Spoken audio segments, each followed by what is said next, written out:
golf lessons. More like buy new golf clubs, because the gear is definitely the reason why I'm bad at golf. Am I right?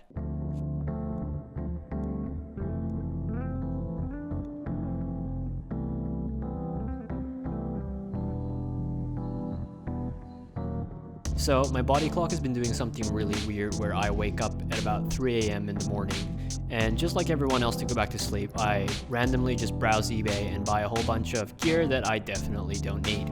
This video is about one of those purchases, a Taylormade 200 steel 5-wood. It came out in about 2002, which I liken to the golden age of golf marketing, with adjectives used to describe clubs such as trapezoidal sole pad, CAD optimized internal weight technology. Definitely internally okay, and not trying to fill the void in my heart with materialistic golf goods. Now the 200 steel is kind of famous in Taylormade's historical lineup because it was the precursor to what many consider to be one of their best metalwoods ever made, the V steel. But the question is, does the 200 steel deserve to be famous in its own right? Naturally, I had to find out, so I took it to Sandhurst Champions course, because that's what I am, to give it a red hot crack.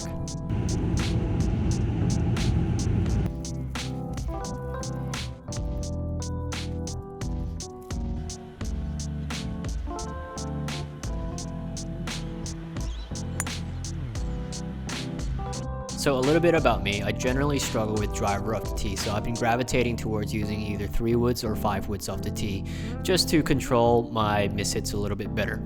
I also have an angle of attack that's so positive that makes a Smith song feel like inspirational, uplifting music.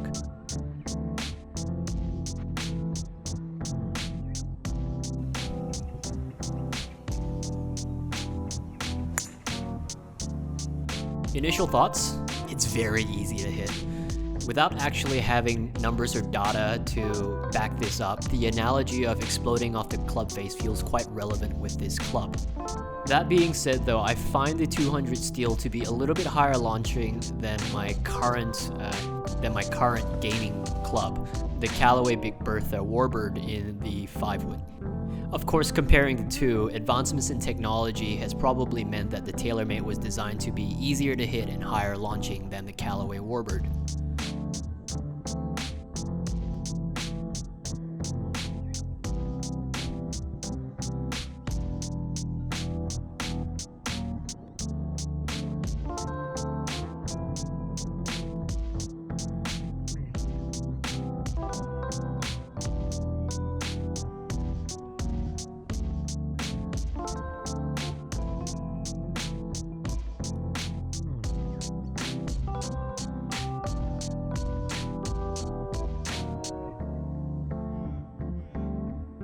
So would I game this club? While I found it really easy to hit, I did still experience my traditional misses with it.